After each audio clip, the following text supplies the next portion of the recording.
नमस्कार, news express देख रहे हैं आप। आपके साथ मैं हूं नम्रता चौधरी। रिजर्वेशन हटाओ आंदोलन, इसकी शुरुआत हो चुकी है। सड़कों पर नहीं, दिल्ली के जंतर मंतर पर नहीं, देश के किसी कोने में नहीं, बल्कि ये डिजिटल क्रांति है जो डिजिटल प्लेटफॉर्म इंस्टाग्राम पर आ चुकी है। कुछ दिन पहले एक अकाउंट सक्रिय होता है और उस पर तमाम वीडियोस बनते हैं और उन वीडियोस के हवाले ये मैसेज दिया जाता है कि रिजर्वेशन नहीं होना चाहिए। आर्थिक आधार पर हो सकता है, कोई कमजोर तबका है उसके आधार पर हो सकता है, लेकिन कास्ट बेस्ड नहीं होना चाहिए। और इसीलिए इस पूरे आंदोलन का नाम भी, इस पूरे मूवमेंट का नाम भी यही दिया गया है, रिजर्वेशन हटाओ मूवमेंट। इस नाम से तो इंस्टाग्राम बना है और इस पर आंदोलन चलाया जा रहा है, रिजर्वेशन हटाओ आंदोलन। इसका माई बाप कौन है, कौन इसे लीड कर रहा है? इसका कोई एक चेहरा नहीं है, बल्कि वो आवाम है, वो पब्लिक है, वो लोग हैं जो रिफॉर्म्स चाहते हैं, वो लोग हैं जो बदलाव चाहते हैं, वो लोग हैं जो रिजर्वेशन के विरोध में नहीं है, लेकिन ये जो कास्ट के बेसिस पर रिजर्वेशन है इसका वो विरोध कर रहे हैं। बहुत सारे लोगों ने सीजेपी को सपोर्ट किया, ये कहते हुए कि नीट का पेपर लीक होता है और बच्चे इससे आहत होकर अपनी जान दे देते हैं।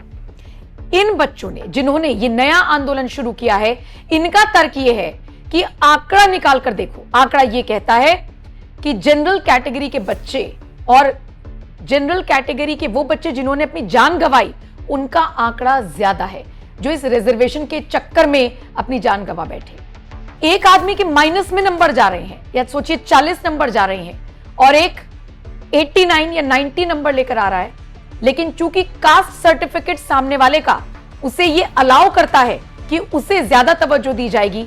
क्या ये दूसरे बच्चे के साथ भेदभाव नहीं है? वीकर सेक्शन ऑफ सोसाइटी किसी भी कास्ट में हो सकता है, किसी भी धर्म में हो सकता है, लेकिन सिर्फ कास्ट के बेसिस पर किसी अमीर को भी रिजर्वेशन दे देना, यह कहां तक जायज है? ये सवाल ये बच्चे उठा रहे हैं। इनका तर्क है कि हम कोई सड़कों पर नहीं उतरेंगे, लाठियां नहीं खाएंगे, या हम कानून व्यवस्था को बर्बाद नहीं करेंगे, या उसके खिलाफ कोई एजेंडा नहीं चलाएंगे। हम किसी पॉलिटिकल पार्टी को सपोर्ट नहीं करेंगे, उससे कोई पॉलिटिकल पार्टी इससे कोई सपोर्ट लेंगे भी नहीं, लेकिन हम बीजेपी, सीजेपी, नरेंद्र मोदी और बड़े बड़े नेताओं के कमेंट सेक्शन में जाकर लिखेंगे, रिजर्वेशन हटाओ आंदोलन की शुरुआत हो चुकी है।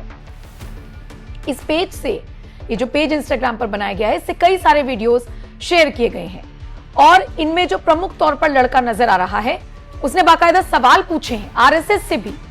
सवाल ये पूछा है कि आपका इन्फ्लुएंस बीजेपी पर कितना है, ये सबको पता है, तो जब आप कास्ट को नहीं मानते हो तो बीजेपी जाति की राजनीति कैसे कर सकती है? ये सवाल पूछा गया है। बाकी विपक्षी दलों को तो ये लोग रोस्ट कर ही रहे हैं। क्रांति लाने की तैयारी है। क्या एक बार फिर से सड़कों पर उतरकर कोई आंदोलन होगा? इसका जवाब तो पूरी तरीके से नहीं है। सड़कों पर उतरकर ये लोग कोई प्रोटेस्ट नहीं कर रहे हैं, लेकिन अगर आप फॉलोअर्स का आंकड़ा देखेंगे तो लगभग 40 लाख फॉलोअर्स इनके होने जा रहे हैं। और हो सकता है जब तक मैं ये वीडियो आप तक पहुंचा रही हूं हो गए हों या होने वाले हों, लेकिन सुबह का आंकड़ा बताऊं तो 3.7 मिलियन देख चुकी हूं मैं वो आंकड़ा। और सोचिए कुछ ही दिन हुए हैं एक्टिव हुए इस अकाउंट को, यानी भारी तादाद में लोग इस आंदोलन का समर्थन कर रहे हैं। कास्ट के बेसिस पर रिजर्वेशन देना क्या जनरल कैटेगरी वाले बच्चे के साथ भेदभाव नहीं है? यह सवाल पूछते हुए ये आंदोलन की शुरुआत की गई है। इनका यह भी कहना है कि कास्टिज्म खत्म हो और ह्यूमैनिटी बढ़े, यानी कि इंसानियत, मानवता के तर्ज पर काम होना चाहिए। अब डिजिटल क्रांति की शुरुआत तो हो चुकी है, लेकिन जमीनी स्तर पर यह कितना इफेक्टिव होगा, यह देखने वाली बात होगी। फिलहाल ऐसे आंदोलन के साथ क्या आप हैं, क्या देश का जेनजी है?